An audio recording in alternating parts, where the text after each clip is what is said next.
crack of dawn sleeping, I woke to a creak. A curious sound was cramping my sleep.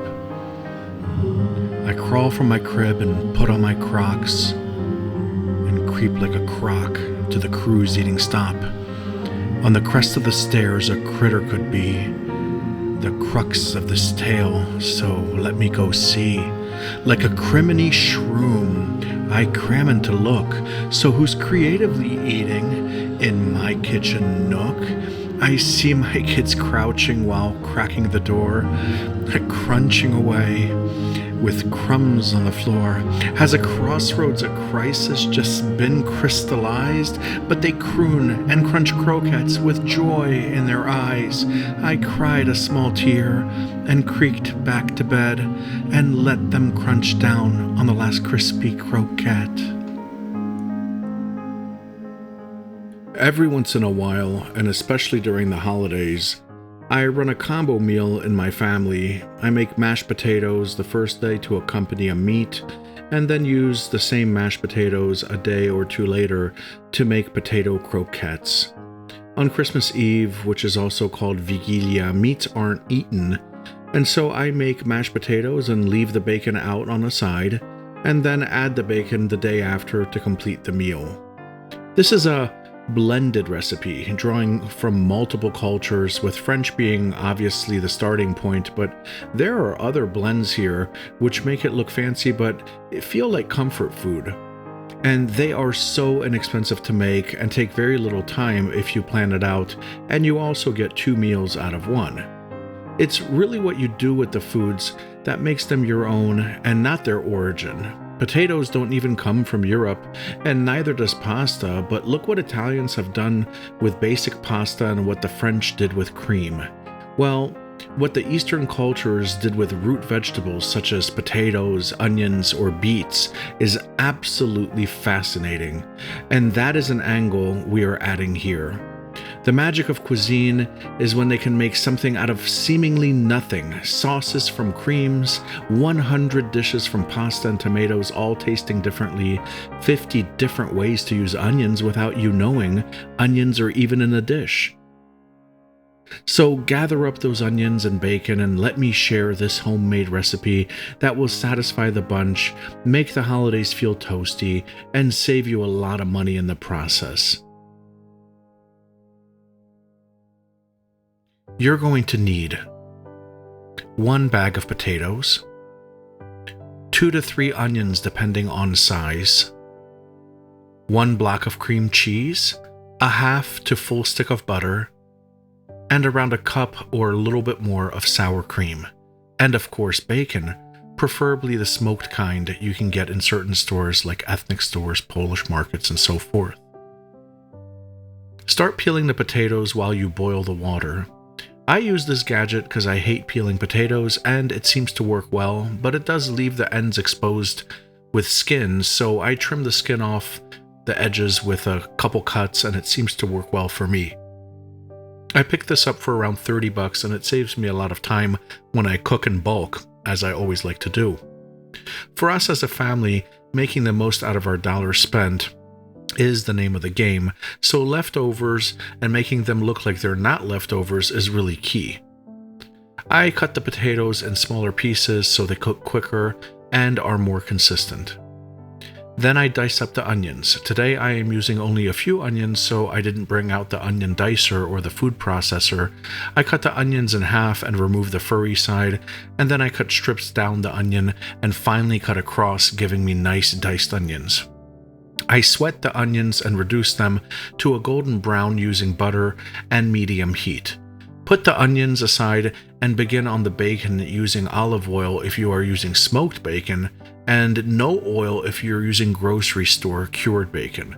Fry the bacon to release the flavor and put aside with the juices. In a large bowl, put cream cheese, butter, and sour cream around the bottom and the sides of the bowl to make it easy to mix later. Let them sit and soften while you cook the potatoes and finish the bacon. I love leftovers, especially to freeze them, but this dish cannot be frozen. Don't do. This is due to the creams in it, but it will last in the fridge for a week or so. Boil your potatoes in a large pot and use a slotted spoon to check on them. You should not overboil your potatoes to a soft mash. Take a fork, and if it goes through the potato fairly easily and begins to crack, they are ready. You don't want your potatoes to be boiled mash straight out of the pot. I tend to use big pots, so I do not strain the water at first, but I simply remove the potatoes from the pot with a slotted spoon and place them directly into the large bowl. This is also good to let the moisture from the potatoes evaporate while sitting in the bowl. You don't want the potatoes to be too wet, so let them sit on top of the other ingredients for 5 to 10 minutes before you mash. After you mash, then add the onions and the bacon into the mix and complete the mash. If you don't eat meat on Christmas Eve, like us, leave the bacon out and mix it in the next day. I do not recommend using an electric mixer to mash the potatoes since the consistency will be too runny. Hand mashing only until things are mixed is the way to go. Set the potatoes aside for your first meal, and then the rest in the fridge for the croquettes. The potatoes at this point are ready to eat and taste amazing. Sometimes I add a tiny bit of truffle oil, but only a drop or two to give some essence, otherwise they are perfect as they are now. When you are ready to make the croquettes, you will only need 4 ingredients: oil, flour, eggs, and panko or breading of your choice.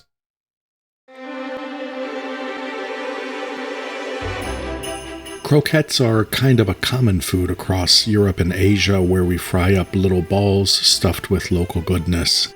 Our recipe is specific to Eastern European varieties, and will sit well with that rustic old world taste that brings you home for the holidays.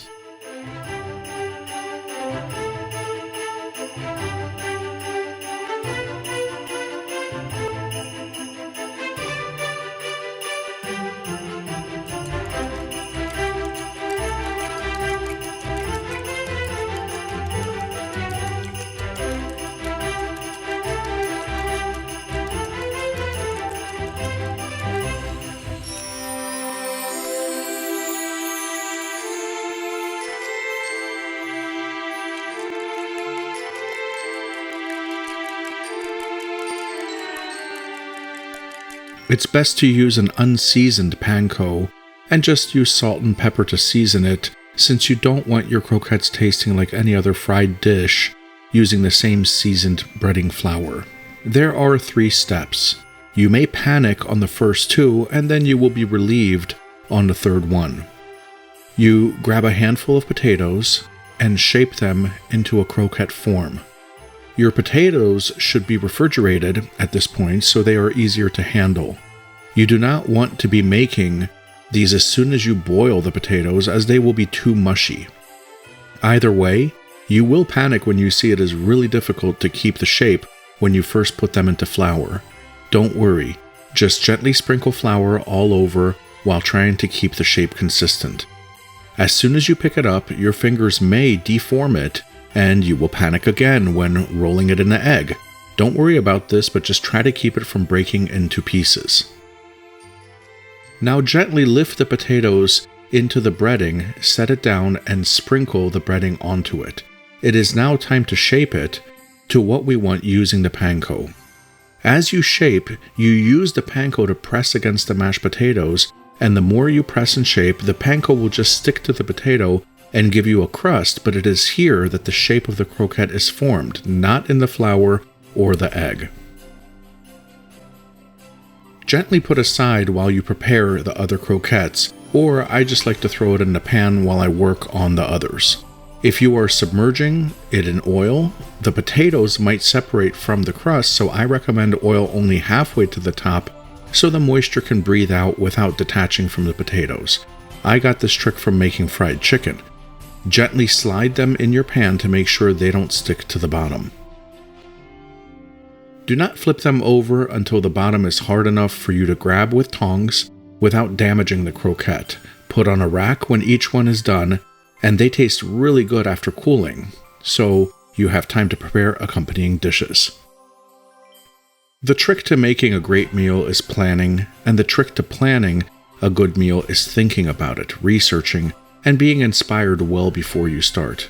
Go ahead and try to make something out of nothing with these wonderful little croquettes. Bon appétit et à la prochaine fois.